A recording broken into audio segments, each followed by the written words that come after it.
All right. So we've had the programs presented, rapid fire, aimed right at you for the last 25 minutes. But here's a chance to see where the rubber meets the road.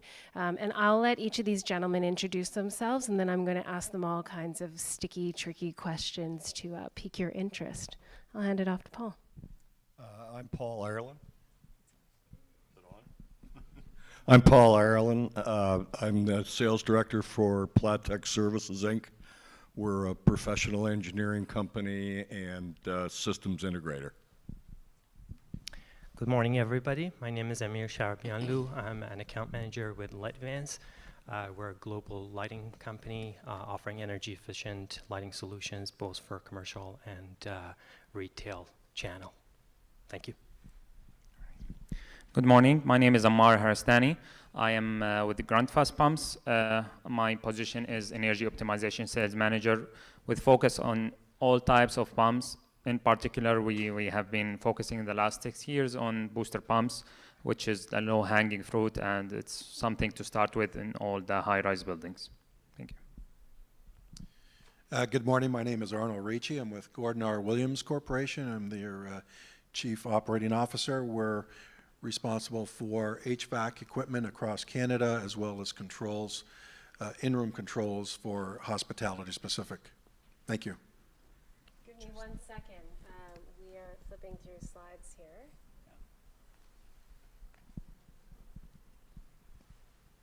I think we're having a little bit of technical difficulty, so we're going to go right to the questions, gentlemen, if you are game. All right, so let's jump in. I'm going to start with an easy one. Capital upgrades, major part of the programs that were presented, major part of what you do. From the four of you, I'd like each of you to answer this question. What needs to be considered when strategizing capital upgrades? And perhaps consider what's lost in the accommodation sector specifically when those capital upgrades are deferred. I guess, first of all, I would say that if you defer the capital upgrade, then you're deferring the increased value of your property. I guess there's a lot of opportunities when it comes to lighting to do lighting upgrades. I know there is some initial costs involved, but typically lighting pays back very quick. And given the longevity of the products, for the rest of the life cycle of products, you can just keep the money in your pocket. Okay, speaking about pumping and booster solution, like in our industry, we know that the initial investment of the equipment is only accounts to 10 to 15% of the life cycle cost. So when you look at that, 85% is on the ongoing electricity consumption. So when you are deferring this decision to upgrade or capture this opportunity, you are losing an opportunity which is like you are losing each and every day. So it's ongoing cost on your budget, and you can capture this as soon as you start the upgrade on the equipment. So this is very important thing to take into the account. Other than the topics that were just discussed, my emphasis is always on guest experience. When you defer capital expenditures, you're also deferring the improvement of your guest experience through various ways, whether it's through the wow factor when they enter your facility, as well as obviously from a cost perspective and savings that follow suit from your perspective and your ability to save money sooner than later. Okay, guest experience. It's one of the most important phrases that we'll hear today, and it's your reality every day. Jumping off of that, Arno, I'm curious, when we talk about capital upgrades, but even more generically business cases, I know from a Toronto Hydro perspective, we often see business cases die with financial metrics. Capital upgrades can span everywhere from like a 0 to 20-year payback. If we rely only on financial metrics, that's a huge risk. So I'm curious, and I'll ask all four of you as well, or maybe Arno, and I want to hear about lighting too. Do you rely on any financial metrics when you're working with building owner-operators to make these measures happen? And if you don't, what are some of the softer selling points that you incorporate into that important guest experience? Okay, so the first part of it is fairly simple, which is the mechanical piece. The mechanical piece through, LCDs such as Toronto Hydro, those are fairly simple to quantify and be able to provide any property with a instantaneous kind of number as to what the financial gain is going to be. The things that get lost are things such as downtime in the room, an ability to rent that room, comped rooms, some of the softer costs that go into running a property on a day-to-day basis that never kind of get grabbed at the beginning of a process when you're looking at a capital expenditure. So that would be part of it. The other major piece of this is going to be, and we had, there were discussions regarding having housekeeping provide some emphasis on energy savings in terms of their daily role. I take the road that basically says if you automate that process, you're definitely going to be recouping some energy savings. Never rely on people if you don't have to.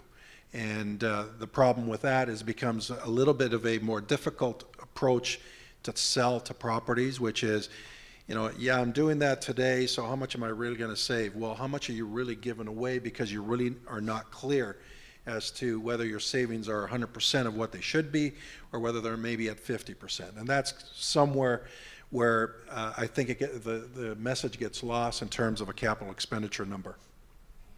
Amir, from a lighting perspective, how do business cases differ? And what are some of the softer selling points that you would rely on for lighting? Well, I think accommodation sector is a very competitive business. Hotel owners and operators, they're looking for ways to reduce their energy consumption, their operational costs, but also it's important for them to build some brand loyalty. First impressions is very important in this sector. And this is where lighting can play a significant role and positively impact not only on reducing the operational costs, but creating that first impression. We're seeing some trends, higher CRI, higher quality lights in the hotel can attract customers, create a sense of comfort and security in various areas. For example, in a parking garage, if you have a well-lit parking garage, that's going to be very beneficial for the guests and the staff. Some of the dynamic lighting applications that we can see in the hotel sector, that's going to be, those measures actually help to build the brand loyalty and bring customers back to this vertical market. Ammar, from a pump perspective, GRUNDFOS perspective, talk about your business cases and what they're founded in and some of the softer. All right. So speaking of the customer experience, we know that like in the accommodation industry, the guest experience is very, very important. And like how the pumps is going to play a role is with the supply of the water. It's mainly the domestic cold water and the hot water. And the guest will always love to have constant supply of water, regardless if it's cold or hot. And this is where we find lots of challenges in the hotels because the demand is usually at certain times in the morning or afternoons. And with the old technology, it's always a challenge to keep constant, reliable pressure because the heart of the domestic cold water or domestic water system, which is hot and cold, is the booster pump. So if you start fixing that system, you have to start with the booster pumps, then you move into the PRVs and the mix-in valves. So starting with the booster pump is going to help you to get better experience for the customer, satisfying the demand, no hammering, no imbalances in the system. And also in terms of the operation from the other side of monitoring the system, adjusting when required, attaching the system into the building automation, all those variables are going to help to give your client a better experience in terms of the water supply to their guest rooms. Paul, you deal a lot with in-suite measures, right? PTEC units, et cetera, integration of controls. Talk to us about your business cases. I want to give everyone a chance to answer this question, but particularly in the suites, this is a sensitive issue. I'm going to answer that question with another question for the audience. How many of you monitor TripAdvisor and the ratings and whatnot? I see a show of hands. Just about 100%. And part of that conversation is typically about about guest comfort. It also involves security. And to Ammir's earlier point about the lighting in the garage, I've been in some pretty dark ones and haven't been terribly comfortable myself.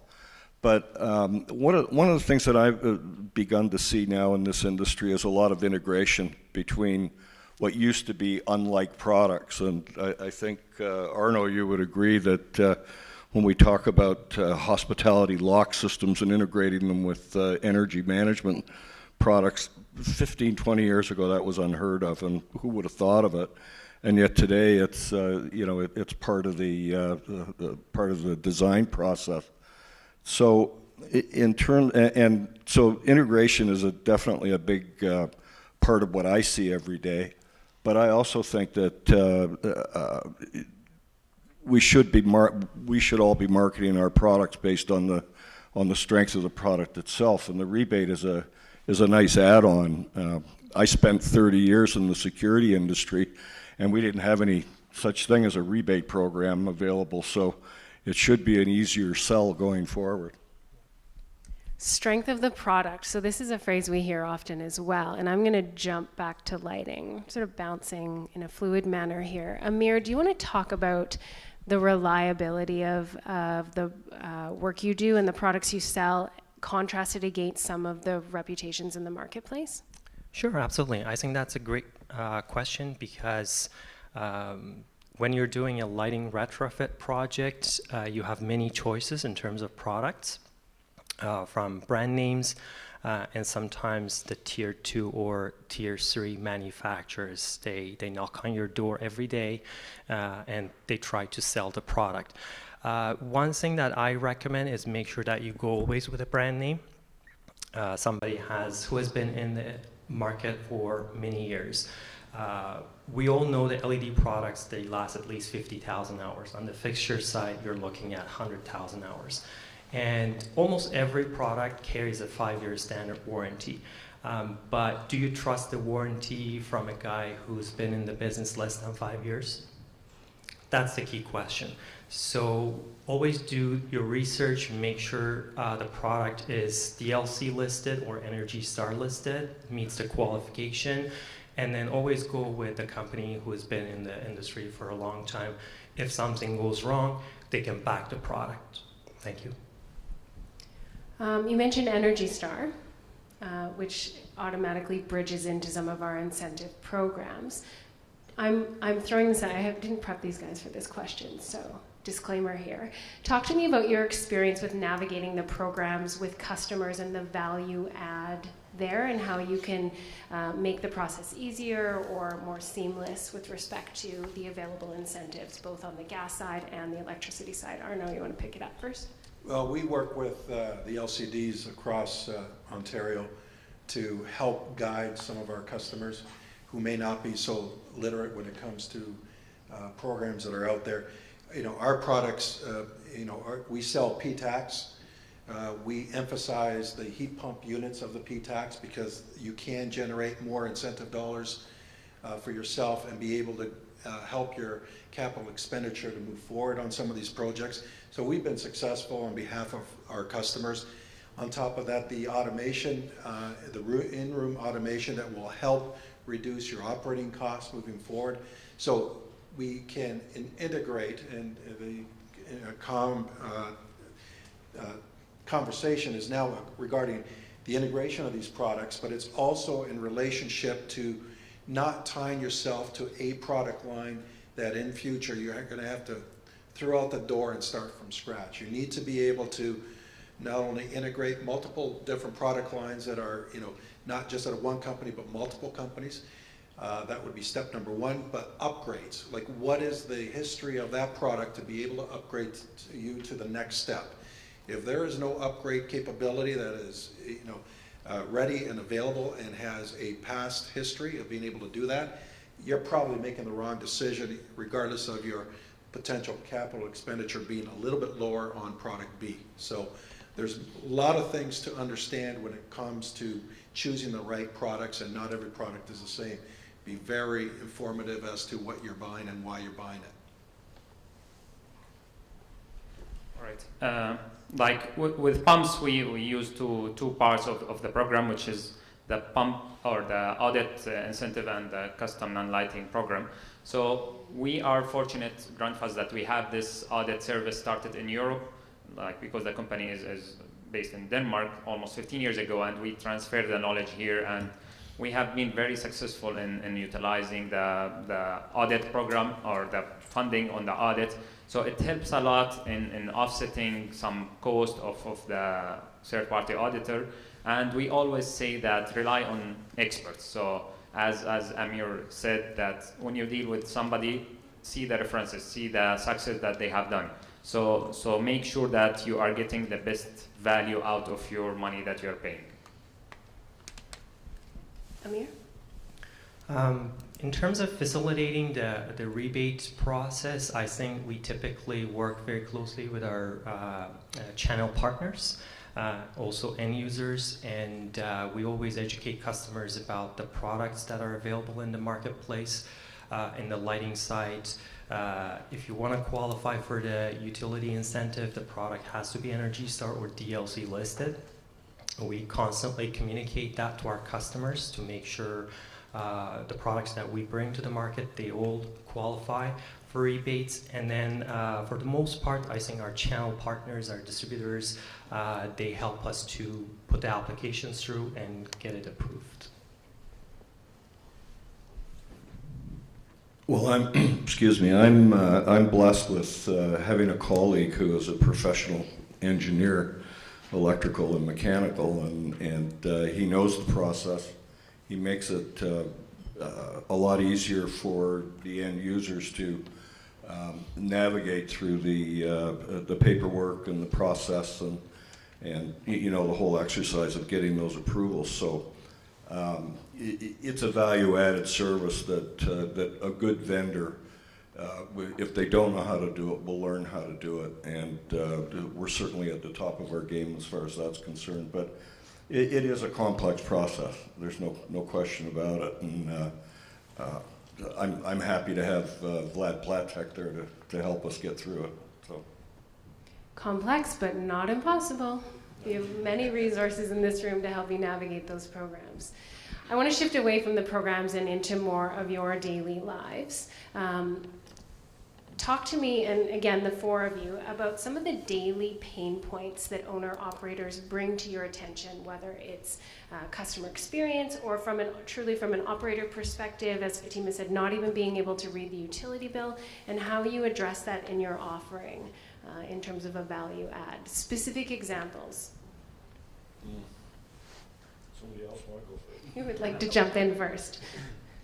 Well, that's a difficult question to answer because most of the issues that come back our way are in terms of, you know, ensuring that the room that they're trying to rent for that evening is fully rentable, and that usually constitutes an ability to be able to provide after-sale support, making sure that whatever parts are necessary to keep that room running are there on an efficient time, that room does not go down for weeks on end, and you know, every night that it's not rentable, it's going to cost, depending on the property, you know, hundreds of dollars. So to me, that's probably the biggest pain point that we hear almost every day is, you know, it's always a rush in terms of getting that room back up on the market. So I think that's the biggest thing.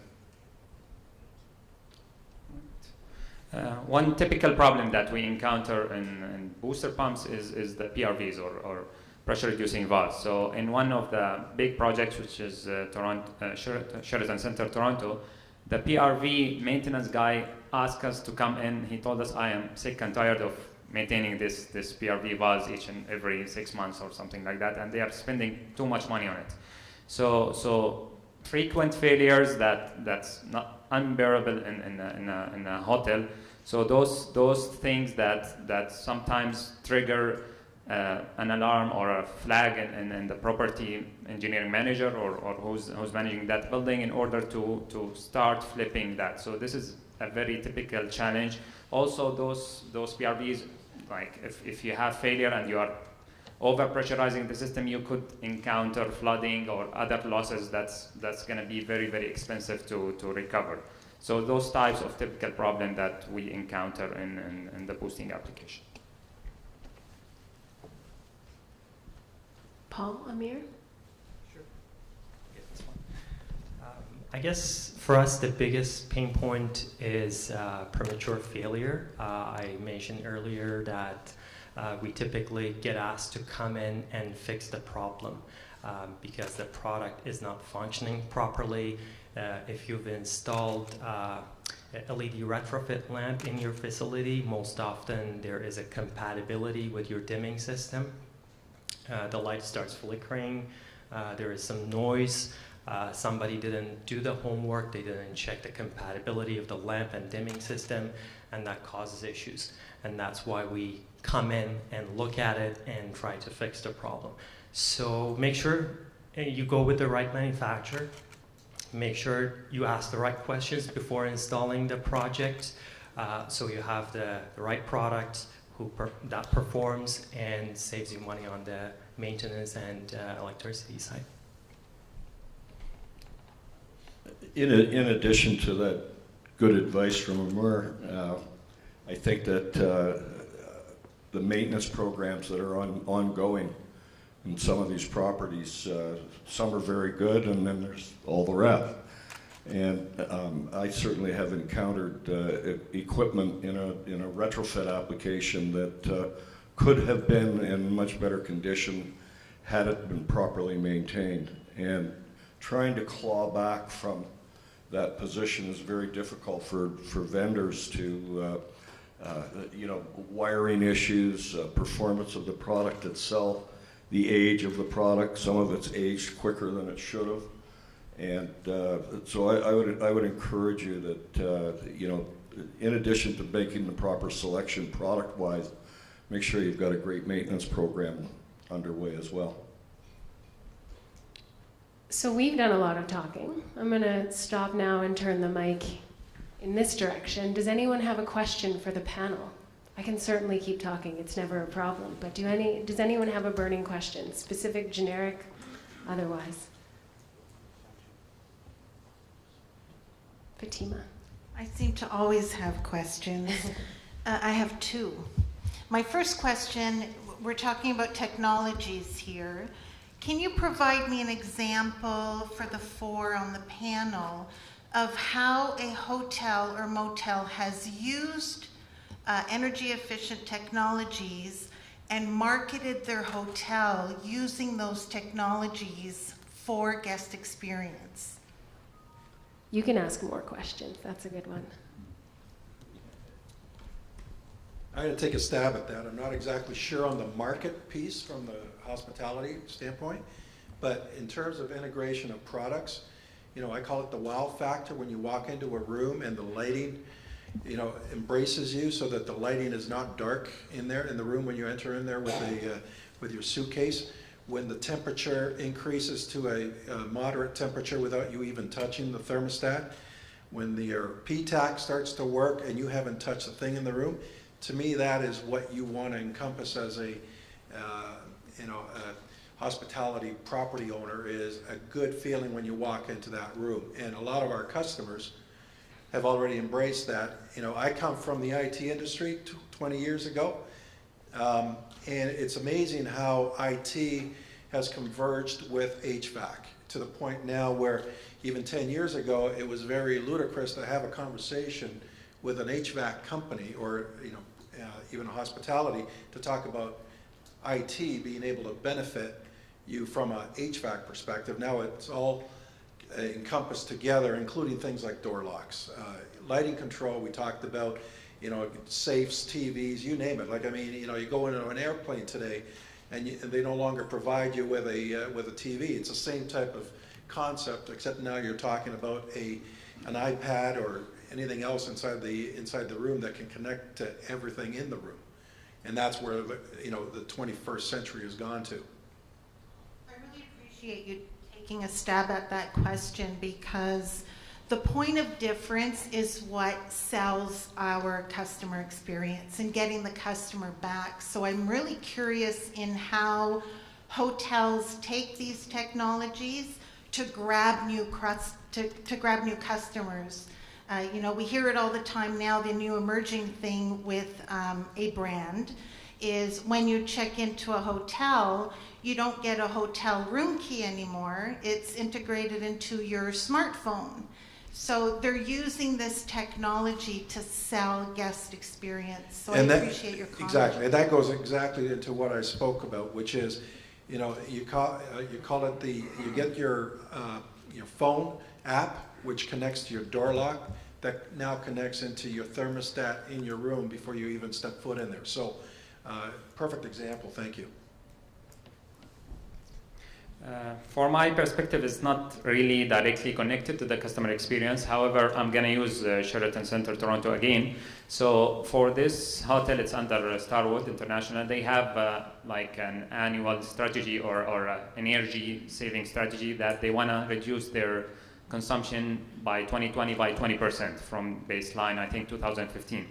So with implementing this upgrade, they like, even the engineering manager told me one day, like, every time I pass beside the new system, I'm laughing, because I used to have 375 horsepower, 2 pumps running all the time, and now I pass beside this package and rarely I see 2 pumps running. I see 1 pump running at partial speed.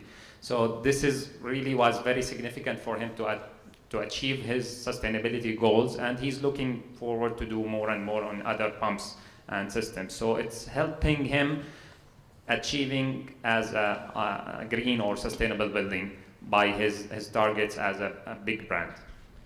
I want to jump off that for 1 second, Fatima, if I may. How many customers have KPIs or formal targets set around energy efficiency? Those of you that raised your hands, would one of you be willing to answer for the question? I'm curious, were they driven top down, or were you a part of creating those KPIs?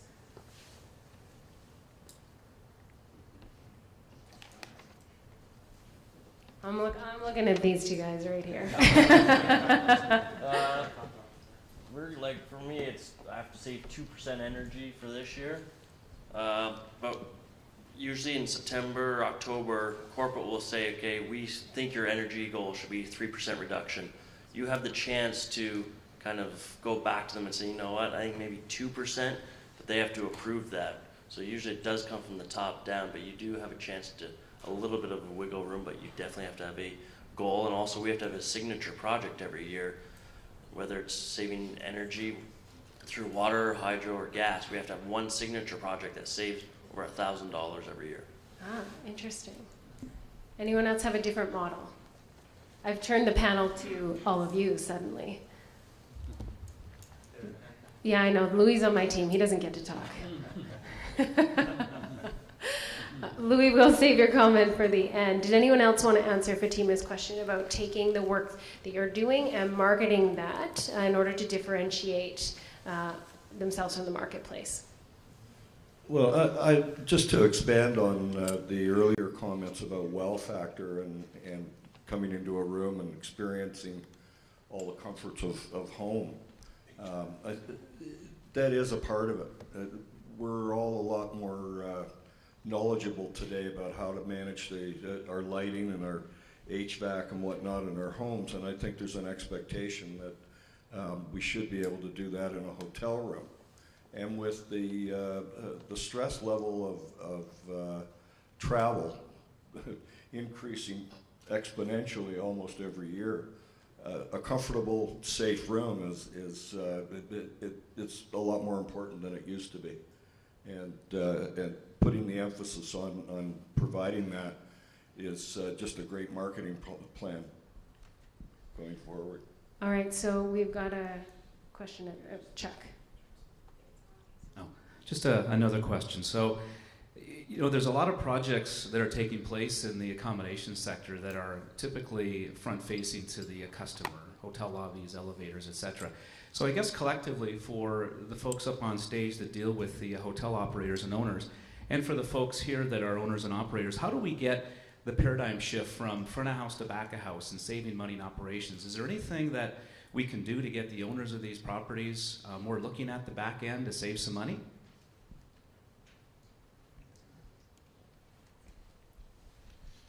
We can get Toronto Hydro on board fully, because if we can make that process a little better streamlined and provide more dollars up front, or at least contingent on a set of parameters, I think there's going to be a lot more owners that would jump on board. Right now, it's very much a cat and mouse game in terms of here's what we think is going to happen, but by the way, you're going to have to wait a year and a half to get any of those fundings. And we know there's going to be savings. We know they're going to save money, and yet nobody's going to be putting out the dollars up front. And that's kind of the cat and mouse game that we kind of face right now as vendors in this game, is looking at both parties, trying to minimize the exposure on both parts, because I understand that nobody's going to pay money when there's no savings. On the other hand, nobody's going to jump on board unless there's some incentive dollars up front. So I think we were just given an action item, Rob.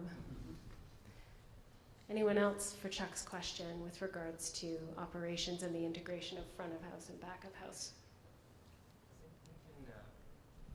There's a lot of opportunities, I think, at the back of the house, which is typically overlooked.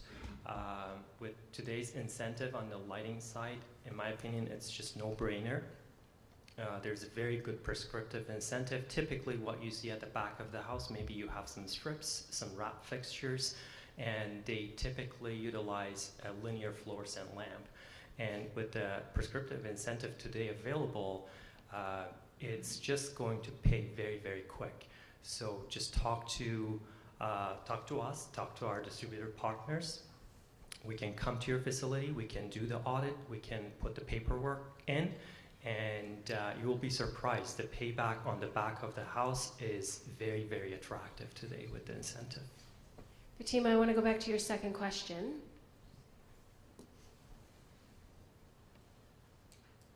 I can project. I'm ready.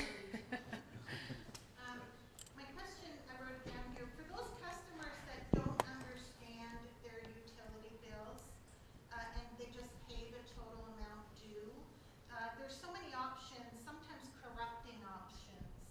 Where should an operator start? So what would be the top of the list or the biggest opportunity if you're just starting in, you're trying to sell that case, so KPIs have just landed on your desk? Where do you start from your technology perspective? What's the biggest win? I would start inside the room. That represents probably the biggest expense from an energy perspective, is what's going on in the room.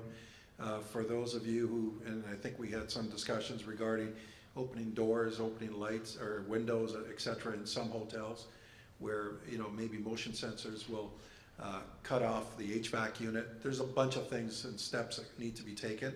Not every property it will apply to, but in those cases, those are instantaneous, low-hanging fruit savings where, you can save a bundle of money right out of the gate. Typically, booster pumps are the low-hanging fruit in any high-rise. Also, like the small circulator for the hot water, also those are very good thing to tackle, because there is also ECM technology, small pumps with smart controls, which could be a very good solution for replacing of those pumps. I think for lighting, it typically gives the quickest payback if you're doing an energy retrofit program in your facility and you have mechanical side. Actually, lighting helps to fund that program because the saving is great. There's a good rebate available and the payback is quick. What I would recommend, just focus on the 24/7 operation areas. Parking garages is a great example, typically runs 24/7. You can either change your fixture or do a retrofit with linear LED lamps. Or in the lobby, there's a lot of opportunities. There's a lot of downlights, accent lighting that runs 24/7, and you can just retrofit them to LED and get the really quick payback on those opportunities. Another area that could be addressed or should be addressed would be controlling the RTUs. And there are buildings out there that, I'm working on one right now that has 33 of them on the roof.